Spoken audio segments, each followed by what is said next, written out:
ఈ యొక్క అప్పుడు పార్టిషన్ జరిగిన తర్వాత ఉన్నటువంటి నేతృత్వం, నెహ్రూ గారి నేతృత్వంలో చాలా స్పెక్టాక్యులర్ మిస్టేక్స్ చేశారు, ఇంత అంతగా. దానివల్ల ఈ రోజు మనం చాలా ఇంత సఫర్ అవుతున్నాం. అంటే ఉద్యమకారులే తప్పించి చరిత్రకారులు కాకపోవటం, చరిత్రను అధ్యయనం చేయకపోవటం కూడా అక్కడ ప్రధానమైన ఫ్లాగా కనిపిస్తుంది. అంటే there are some exceptions, as you rightly said. Sardar Patel లాంటి అభినవ ఆర్కిటెక్ట్లు ఉండబట్టి కొన్ని దక్కించుకోగలిగాం మనం. ఇన్ఫాక్ట్ దాన్ని ఏమంటారంటే ఈ చరిత్రను తొక్కేసింది కాంగ్రెస్ ప్రభుత్వాలు, తెలియకూడదు అని చెప్పేసి వాడు మొదలుపెట్టింది. ఇప్పుడు కూడా చూసాం మనం, ప్రియాంక వడ్రా ఏం చెప్తుంది ఆవిడ పార్లమెంట్ లో, పాత తోకుంటూ ఉందామా, ముందుకు చూద్దామా, ముందు గురించి మాట్లాడదామా అంటే మీరు చేసినవని మేము మర్చిపోవాలి. కానీ ఇప్పుడున్నటువంటి ప్రభుత్వాన్ని మాత్రం బెదడతారు. ఇప్పుడున్నటువంటి ప్రభుత్వం ఈ చరిత్ర, మనకు పార్టిషన్ నుంచి వచ్చినటువంటి సమస్యలను వాళ్ళు దానికి పరిష్కారం ఈ ప్రభుత్వం ఇవ్వాలి కదా. ఈ ప్రభుత్వం ప్రాబ్లమ్స్ అన్నిటి కూడా వాళ్ళు ఎత్తిరేసుకుని వాళ్ళు కష్టపడుతున్నారు కదా. కాబట్టి దాని వెనకాల మీకే మీరు చేసినటువంటి కార్యక్రమాలే దానికి సమాధానం ఇవ్వాల్సిన బాధ్యత మీకు ఉన్నది. ఎమర్జెన్సీ ఎవరు తెచ్చారు, ఈ పార్టిషన్ లైక్ గొడవలన్నీ ఎవరు తెచ్చారు, ఈ స్టేట్స్ ఎలా ఫార్మ్ చేశారు, లింగ్విస్టిక్ బేసిస్ లో మన చరిత్రలో ఎప్పుడు లేదు. 5000 సంవత్సరాల చరిత్రలో ఎన్ని రాజ్యాలు ఉండినాయి, భాష ప్రేరితమైన రాజ్యం ఏదీ లేదు మన దగ్గర. అందుకనే ఇప్పుడు భాష గొడవలు మొదలైనవి. కన్నడ వాళ్ళు కన్నడ మాట్లాడకపోతే కొడుతున్నారు, తమిళనాడులో తమిళ్ మాట్లాడకపోతే వాళ్ళు కొడుతున్నారు, మరాఠీ మానుస్ అని చెప్పి వాళ్ళు కొట్టుకుంటున్నారు. అన్ని భాష ప్రేరితంగా ఎలా తయారవుతున్నాయి.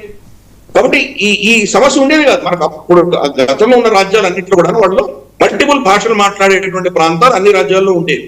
నిజాం పాలనలో మరాఠీలు, కన్నడిగాలు, తెలుగు వాళ్ళు ముగ్గురు ఉన్నారు కదా. అలాగే మిగతా రాజ్యాల్లో కూడా అన్ని ఇటువంటివే ఉండేవి మన దగ్గర.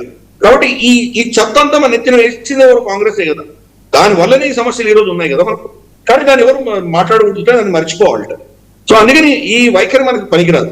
చైనా తోటి కూడా మనకు ఉన్నటువంటి సంబంధాలు మితిమీరి ఇటువంటి మైత్రి పెట్టుకోవడం నెహ్రూ వల్ల ఈ రోజు సఫర్ అవుతుంది.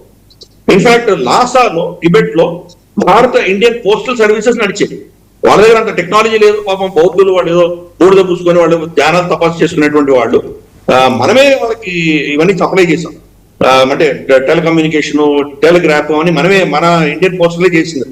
దలైలామా అడిగాడు, మీరు కనీసం మాకు కొంత పోలీసులను ఎవరో పంపించండి మా దగ్గర, చైనా ఇన్వైట్ చేస్తే కనుక తట్టుకోవడానికి మా దగ్గర అస్త్రాలు లేవు, ఏమీ లేవు అంటే నెహ్రూ గారు లేదు ఇది అంటే వీళ్ళు ఛాందస్సులు, వీళ్ళలో డెవలప్మెంట్ రావాలంటే కమ్యూనిస్ట్ పార్టీ వస్తేనే డెవలప్ అవుతుంది, కాబట్టి చైనా టేక్ ఓవర్ చేయడం కరెక్ట్ అని చెప్పి ఆయన అదే పనిగా చైనాని టేక్ ఓవర్ చేయించాడు.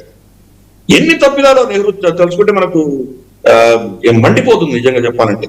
ఒక గ్రామం ఉంది మనకు, రాజా హరిసింగ్ ఆయన రాజ్యం నుంచి కైలాష్ మానసరోవర్ యాత్రకు వెళ్ళడానికి మన్సర్ అని చెప్పి ఒక గ్రామం టిబెట్ లో ఉంది. అంటే అప్పుడు ఇప్పుడున్నటువంటి సరిహద్దులు ఉండేవి కాదు. అందుకనే మనకు బంగ్లాదేశ్ లో కూడా ఉంది. ఆ గ్రామము రాజా హరిసింగ్ అధీనంలో ఉంటుంది. అదే సరాయి లాంటిది, అంటే మనం ఒక గెస్ట్ హౌస్ లాంటిది. ఇక్కడి నుంచి కైలాష్ మానసరోవర్ యాత్ర వెళ్ళే వాళ్ళు అక్కడ బస చేసి ఒక రోజు 2 రోజులు ఉండి ట్రాన్సిట్ గెస్ట్ హౌస్ లాంటిది ఉండేది ఆ గ్రామం. ఆ గ్రామం 1955, 56 దాకా కూడా కప్పం మనకు కట్టేది. అంటే వాళ్ళ ట్యాక్సెస్, అది ఆ ఊర్లో ఉన్న ట్యాక్సెస్ మనకు కట్టేవాడు. నెహ్రూ దాని గురించి ప్రస్తావనే లేదు. అది కంప్లీట్ కళ్ళు మూసుకొని చాలా హస్తగతం చేశాడు. మన్సర్ అన్న గ్రామం, దాని మొత్తం దాని పోస్టల్ టెలికమ్యూనికేషన్ అంతా కూడా జమ్మూ కాశ్మీర్ అధీనంలో ఉండేది. దాన్ని కంప్లీట్ వదిలేశాడు ఆయన. సో కాబట్టి మనకు ఎంత కోల్పోయామో మనకు తెలియని కూడా తెలియదు నెహ్రూ యొక్క తప్పిదాల వల్ల. అది ఈ రోజు మనకు ఉండింటే ఆ క్లెయిమ్ కంటిన్యూ అయి ఉండేది. ఇప్పుడు వాళ్ళు అరుణాచల్ ప్రదేశ్ మాది అని వాడు అన్నప్పుడు మన్సర్ మనది అని చెప్పి మనం రిటర్న్ మనం క్వశ్చన్ చేసి ఉండొచ్చు కదా. దాని గురించి మాట్లాడనే లేదు. సో అందుకని ఈ సమస్యకి అంతా కూడా మూలాలన్నీ కూడా నెహ్రూ చేసిన తప్పిదాల్లో కూడా కనిపిస్తాయి మనకు. చైనా తోటి ఇలాగే చేశాడు ఆయన. అమెరికాతో కూడా, అమెరికా మీద ఒక కక్షపూరితమైనటువంటిది యాంటీ కమ్యూనిస్ట్, ఆయన కమ్యూనిస్ట్ భావజాలం ఉన్నటువంటి వ్యక్తి. కాబట్టి యాంటీ కమ్యూనిస్ట్ భావజాలంతో విపరీతంగా అమెరికా తోటి, ఎస్పెషలీ కృష్ణ మేనన్ అమెరికాని తిట్టకుండా తిట్టాడు. కాబట్టి అమెరికాతో కూడా మన సంబంధాలు ఇష్టమైనవి, ధ్వంసమైనవి. దాని యొక్క దెబ్బనే ఇప్పటిదాకా.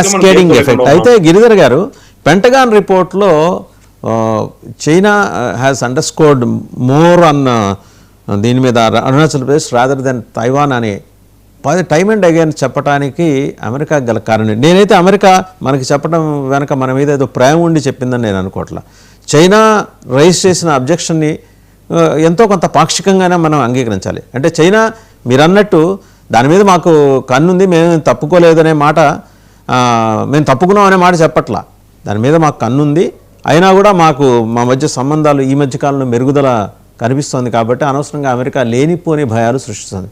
నిజంగా లేనిపోని భయాలేనా? ఇందులో ఎవరిని నమ్మాలి? చైనాని నమ్మాలా, అమెరికాని నమ్మాలా? అంటే అమెరికా ఇచ్చినటువంటి ఈ రిపోర్ట్ లో తప్పేం లేదు, దాన్ని కంప్లీట్ గా మనం యాక్సెప్ట్ చేయవలసిందే. చైనా అప్రోచ్ వాళ్ళ వైఖరి ఏంటంటే ఇది మా ఇద్దరి మధ్యలో సమస్య, నువ్వెందుకు దీంట్లో దూరుతున్నావు అన్నటువంటి ధోరణిలో వాళ్ళు మాట్లాడారు. కానీ మనకి సమస్య ఉంది చైనా నుంచి. Mao Zedong communist party of China ఆ దేశాన్ని టేక్ ఓవర్ చేసినప్పుడు 1949లో ఆయన ఒక స్టేట్మెంట్ ఇష్యూ చేశాడు. ఆ స్టేట్మెంట్ ప్రకారం ఏంటంటే పామ్ అండ్ 5 ఫింగర్స్. టిబెట్ అన్నది పామ్ మధ్యలో ఉన్నటువంటిది. దాని తర్వాత మనకు లదాఖ్, నేపాల్, భూటాన్, సిక్కిం, అరుణాచల్ ప్రదేశ్, ఈ 5 కూడాను వేళ్ల లాంటివి. 2049 అంటే వాళ్ళు చైనాని కబ్జా చేసుకుని 100 సంవత్సరాలు అయిన వాటికి ఈ 5 ప్రాంతాలు కూడా చైనాలో విలీనం అవ్వాలి అని ఒక పాలసీ పెట్టాడు. ఆ పాలసీలో మార్పేం లేదు. అందుకే లదాఖ్ లో వాళ్ళు ఆల్రెడీ కొంత భూభాగం అక్సైచిని అప్పుడే క్యాప్చర్ చేస్తున్నారు. నేపాల్ ఈ రోజు మొత్తం ఈ 5 వేళ్లలో కూడాను అందరికంటే చాలా వల్నరబుల్ గా రిస్కీలో ఉన్నది నేపాల్. నేపాల్లో ఈ రోజు ప్రభుత్వం లేదు, అక్కడ అస్తవ్యస్తంగా ఉంది, వాళ్ళకి సైన్యం లేదు, వాళ్ళ దగ్గర శక్తి లేదు, వెపన్స్ లేవు, నిజంగా వాళ్ళని డిఫెండ్ చేసుకోవడానికి వాళ్ళకి ఏమి చేత కాదు. ఒక హిమాలయ కొండలు ఒకటే వాళ్ళని ఆపుతున్నాయి. కొండలకు ఆవల వైపు టిబెట్ ఉంది కాబట్టి కొండలు ఆపుతున్నాయి.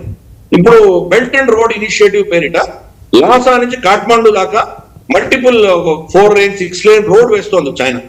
ఫ్రెండ్షిప్ రోడ్ అంటున్నారు, బిఆర్ఐ కింద వేస్తున్నారు. వీళ్ళ దగ్గర పైసలు లేవు కాబట్టి వీళ్ళు అందులో అమ్ముడు పోయినటువంటి కమ్యూనిస్ట్ పార్టీ ప్రచండాను, తర్వాత కేపీ శర్మ ఓలీ వీళ్ళందరూ పర్మిట్ చేసింది కాబట్టి రోడ్లు పడుతున్నాయి. ఎప్పుడో 2030కో 2035కో ఒకరోజు సడన్ గా వాళ్ళ పిఎల్ఏ ట్యాంకులు వచ్చేస్తాయి, నేపాల్కి అబ్జర్వ్ చేస్తారు. మనకు నేపాల్కి మధ్యలో ఎటువంటి యుద్ధ సంబంధం లేదు. మనం వాళ్ళని ప్రొటెక్ట్ చేస్తామని మనం ఎక్కడ మనం అగ్రిమెంట్ రాసుకోలేదు. భూటాన్ని ప్రొటెక్ట్ చేస్తామని రాశాం కాబట్టి వాడు భూటాన్ లో చొరబడితే కనుక భారత సైన్యం ఉంది, మన డోక్లాంలో చూపించాం ఏంటో. కాబట్టి అటువంటిది నేపాల్తో మనకు సంబంధం లేదు కాబట్టి నేపాల్ని ఫస్ట్ వాళ్ళు టేక్ ఓవర్ చేసేస్తారు. రాబోయే కొన్ని రోజుల్లో చాలా దాని గురించి ఎవరు మాట్లాడలేదు కానీ చాలా రిస్క్. టేక్ ఓవర్ చేశారంటే డైరెక్ట్ మన చికెన్ స్నేక్ దగ్గర వచ్చి కూర్చుంటారు వాడు. అలాగే భూటాన్ మీద కూడా ఒత్తిడి తీసుకొస్తున్నారు. భూటాన్ ఇప్పుడున్నటువంటి రాజు తండ్రి ఆయన చాలా పాపం హుందాగా ప్రవర్తించాడు. మన భారతదేశం అంటే చాలా మైత్రితో ఉన్నటువంటి వ్యక్తి. ఇప్పుడున్నటువంటి వ్యక్తి ఇప్పుడు రాజు ఎవరైతే ఉన్నారో అతను నమ్మలేనటువంటి వ్యక్తి, చాలా ఒక విధమైనటువంటి అంటే ఒక విధమైనటువంటి కుట్రతో కూడినటువంటి వ్యక్తి అతను. అంటే మీరు ప్రస్తావన చేసేది జిగ్మే సిగ్మే వాంగ్చుక్ అండి, జిగ్మే సిగ్మే వాంగ్చుక్ మీరు ప్రస్తావన చేసేది? సిగ్మే వాంగ్చుక్ వీళ్ళ నాన్న, ఇప్పుడున్న రాజుకు నాన్న. ఆయన చాలా మనతో చాలా మైత్రి మెయింటైన్ చేశాడు. ఆయన మనకు కంప్లీట్ అంటే ఆ దేశంలో చాలా పెక్యులర్ ఏంటంటే వాళ్ళ కరెన్సీ మన భారతీయ రూపాయితో అనుసంధానమై ఉంది. ఎప్పుడు కూడా భారతీయ రూపాయి ఈజుకోల్ట్ వాళ్ళ లోకల్ కరెన్సీ ఎప్పుడు 1:1 ఉంటుంది. 2 వాళ్ళు డిఫెన్స్, ఎక్స్టర్నల్ అఫైర్స్ 2 భారతదేశానికి అప్పచెప్పారు. కాబట్టి భూటాన్ కి డైరెక్ట్ గా మనకు అమెరికాతోటో లేకపోతే మనకు చైనాతోటో సంబంధాలు లేదు. వాళ్ళు చైనాతో మాట్లాడాలంటే భారతీయ మన ఎక్స్టర్నల్ అఫైర్స్ మినిస్ట్రీ ద్వారానే మాట్లాడుతుంది చైనాతో. కానీ ఈ రాజు వచ్చిన తర్వాత డైరెక్ట్ గా మాట్లాడడం మొదలుపెట్టింది. డోక్లాం విషయంలో కూడా అతను ఇచ్చిన స్టేట్మెంట్ చాలా డేంజరస్ స్టేట్మెంట్ ఇష్యూస్. ఏమన్నాడంటే ఇద్దరికి ఇంట్రెస్ట్ ఉన్నాయి ఈ ప్రాంతంలో కాబట్టి ఇద్దరిని మేము బ్యాలెన్స్ చేసుకోవాలంటాడు. చైనాకి ఏం ఇంట్రెస్ట్ ఉంది అక్కడ? అది చైనా భూభాగమే కాదు, భూటాన్ భూభాగమే. రేపు కాంప్రమైజ్ లో చైనా ఏం చెప్తుందంటే మాకు డోక్లాం ఇచ్చేయండి, దానిపైన ఉత్తరాన కూడా వాడు ఏదో కొన్ని క్లెయిమ్స్ పెట్టారు భూటాన్ నుంచి. ఆ ఉత్తరాన క్లెయిమ్స్ మేము వదిలేసుకుంటాం, మీరే పెట్టుకోండి, డోక్లాం మాకు ఇచ్చేయండి అంట. డోక్లాంలో పరిస్థితి ఏంటంటే కనుక చైనా కింద ప్రాంతంలో వాళ్ళ రోడ్స్ అన్ని ఉన్నాయి, డోక్లాం కొంత ఎత్తైన ప్రాంతంలో ఉంది. ఇక్కడి నుంచి వాళ్ళు పైకి వెళ్ళేటువంటి యాక్సెస్ వాళ్ళు కనుక భూటాన్ ఇచ్చిందంటే దాని నుంచి స్ట్రైట్ గా కింద మనకు చికెన్ స్నేక్ కారిడార్ ని వాళ్ళు అక్కడ గన్లు పెట్టి వాళ్ళు షూట్ చేయొచ్చు. మొత్తం చికెన్ స్నేక్ అంతా కూడా వాళ్ళ అధీనంలోకి వెళ్ళిపోతుంది. సో చైనా ఇది ప్లాన్ చేస్తుంది. 1 నేపాల్ ని టేక్ ఓవర్ చేయడం, 2 భూటాన్ ని ఏదో విధంగా భయపెట్టి డోక్లాం తీసుకోవడం. ఈ 2 చేస్తే కానీ చికెన్ స్నేక్ ఈజీగా కట్ చేయొచ్చు వాళ్ళు. అది వాళ్ళు ప్లాన్ చేస్తున్నారు. అలాగే మనకు బంగ్లాదేశ్ లో కూడా మనకు చూస్తే కనుక ఇక్కడ ఉత్తర బంగ్లాదేశ్ ప్రాంతం అంతా కూడా వాళ్ళు ఏదో తీస్తా ప్రాజెక్ట్స్ అని లేదా మనకు అక్కడ ఉన్నటువంటి కొన్ని అడ్వాన్స్డ్ ఎయిర్ ఫీల్డ్స్ అన్ని కూడా డెవలప్ చేయడం ఇటువంటివి చేస్తున్నారు వాళ్ళు. సార్ ఇక్కడ ఒక ప్రశ్న సార్, తీస్తాకి సంబంధించి షేక్ హసీనా ఉన్నప్పుడే there was an understanding between China and Bangladesh కదా, ఆమె ఉన్నప్పుడే జరిగింది కదా ఇది? ఆయన ఉన్నప్పుడు ఏంటంటే అండర్స్టాండింగ్ లేదు, ప్రాజెక్ట్ ఫండింగ్ ఇస్తామన్నారు. ఓకే. అక్కడ కెనాల్స్ కట్టడానికి, బ్యారేజెస్ లాంటివి కట్టడానికి వాటికి ఫండింగ్ ఇస్తానని చైనా ముందుకు వచ్చింది. దానికి మనం అబ్జెక్ట్ చేశాం. ఎందుకంటే మాకు చికెన్ స్టెక్ పక్కనే ఉంది, చైనా ఇక్కడ మాకు వస్తే మాకు ఇబ్బంది అవుతుంది, అదే మనం అబ్జెక్ట్ చేశాం. కానీ ఆవిడ వాళ్ళతో ఆల్రెడీ సంబంధాలు పెట్టారు.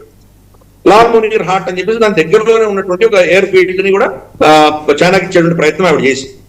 సో ఇది పరిస్థితి. అంటే ఇప్పుడు మనం బంగ్లాదేశ్ ఉత్తరాన వచ్చి చైనా కూర్చుంటుంది, నేపాల్ కూడా వచ్చి కూర్చుంటారు, భూటాన్ డోక్లాం వాళ్ళు టేక్ ఓవర్ చేస్తారు, చుట్టూతున్న 3 సైట్స్ చైనా వచ్చిందంటే మన చికెన్ స్టెక్ పరిస్థితి ఏంటి?